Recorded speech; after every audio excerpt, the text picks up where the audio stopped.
Last thing for this section is to talk about the write-up, which I'm going to go into a good amount of detail here. We won't do that much detail later on, but this is a fairly different kind of report than what you're used to from general chemistry, so it's worth a little bit of time.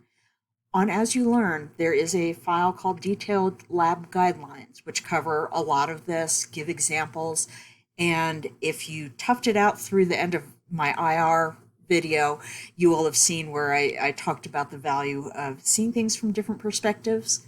So hopefully this is a little different perspective from that file, but that file is always available to you, as will this one. Okay, so for the write-up, you do full-on lab reports, all pieces of the lab report. It will start out with a heading, an abstract, give the chemical equation of the synthesis, and we'll talk about what we do for this first one, where it's just a purification. You will give the procedure, relevant calculations, results and discussion, and a conclusion. And I should have added on here that you always include the scans of anything that you did. So let's get on into it. And talk about the heading. So every single report should have a name, date, and section.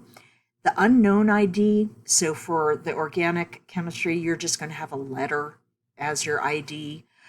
In a regular lab, there are some partner labs. You would always include that partner name.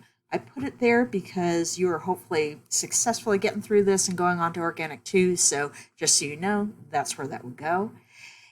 You would give a title of some sort to the experiment, and you will always, always, always give us an assigned academic integrity statement that you can copy and paste from that detailed lab guidelines segment and sign it, quote unquote, sign it with your App State email address. For the abstract, okay, the abstract gives a very brief summary of what's about to be discussed down in this report. It should not be more than 3 or 4 sentences, and it pretty much contains what kind of reaction was done and the type of reaction when appropriate, what was done with the material that came out of that reaction, and what the results of that reaction were, including the percent yield. So I've given you an example down here that you can hopefully see as an example of one that we do in Fundamentals of Organic. So get very brief, just here's what's made and here are the starting materials that went into it. So you do want to say what chemicals were used and what the expected product was. I don't go into a lot of purification, so don't spend a whole ton of time on that. Talk more about the analysis. The purification can be looked at through the procedure later on. So just say how it's analyzed and how it was determined to be whatever you identified in what yield. You'll have a chemical equation. Now, again, the rest of the 4 experiments, you are doing actual syntheses. It makes more sense. This one, you're just going to do the structure of the compound you have determined that you have. You always will put names underneath the structure. So you'll be using either ChemSketch or Marvin Sketch to do that for this particular portion. We'll talk a little bit about when we get to one of the actual syntheses where there are a few different options for what you might have, that you always want to show the chemical you actually worked with, not the more generic equations. Okay? In the procedure, this is sometimes kind of the hardest one. You want to be extremely concise. So we tell you to give enough detail that someone could copy it, and at the same time we tell you not to load it up with details.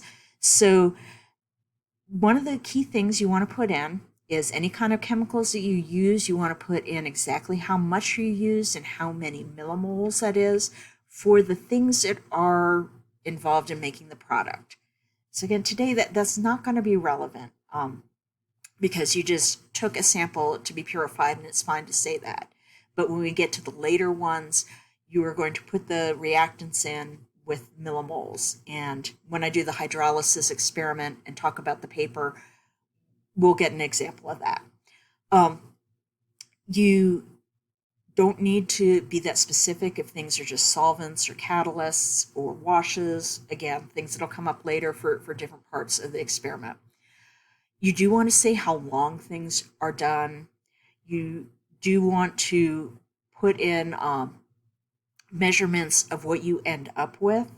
So in this case, the part that will be relevant for today is that you are doing a distillation and you are going to be measuring the mass and the volume of that distillate that you get. You would want to record that along with the boiling point. For the boiling point, as we talked about, you are going to be adjusting that from what you measure in Boone to what it would be at sea level. The only thing that should be in the procedure is that adjusted boiling point. We don't want to see the raw data. And on that note, we don't want to see what the empty cylinder weighed. We really don't care. We care what the distillate weighed. So don't give us raw data. Just give us the process data that's most useful. So a boiling point adjusted to literature value is most useful. The mass of the distillate that you got is the most useful. You would put the mass that you obtained with the yield in parentheses. You would report the boiling point measured with the literature value in parentheses. I'll have a sample in just a moment, and the detailed lab guidelines also have a sample in there. At the very end, you are going to include, if you haven't already, those boiling points and masses and yields. You also include any spectral data.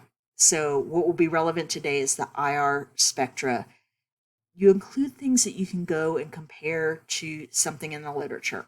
So again, GC that you did would not get reported. Chromatography depends on the particular machine, the particular column, the rate of flow of the gas going through it, all sorts of things. In fact, we have 2 different GCs and they are different. You have to use the standards specific to the one that was run on the very same machine. So in a procedure, that's not very useful to someone because they can't compare it. You wouldn't include that, but you would include IR because the IR spectra that you get on the machine in our lab is going to be the same as an IR spectrum anywhere else in the world. So that's useful to report that particular data. So this is a sample, again, of something that we do in fundamentals, where they also do an IR spectra, so that seemed like a good one to copy. Notice I don't go into detail about what size my flask was, where the hoses were connected, what the setting on the heater was. Just say a reflex was set up. Trust that the person copying this knows how to set up a reflex and adjust it properly with the equipment they have.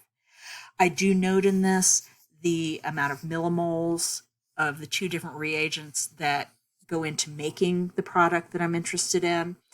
I just tell the time of the reflux, roughly say what was done with it. I don't give very specific volumes here. And when I get to the end, I make a note of the mass that I obtained, in parentheses, the percent yield. I get the boiling point that I measured, in parentheses, the literature value.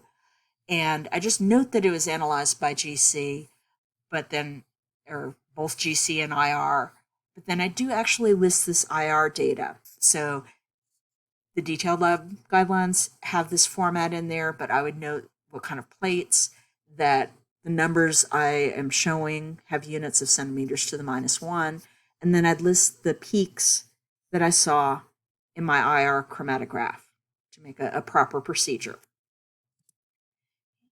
You'll have a set of calculations afterwards.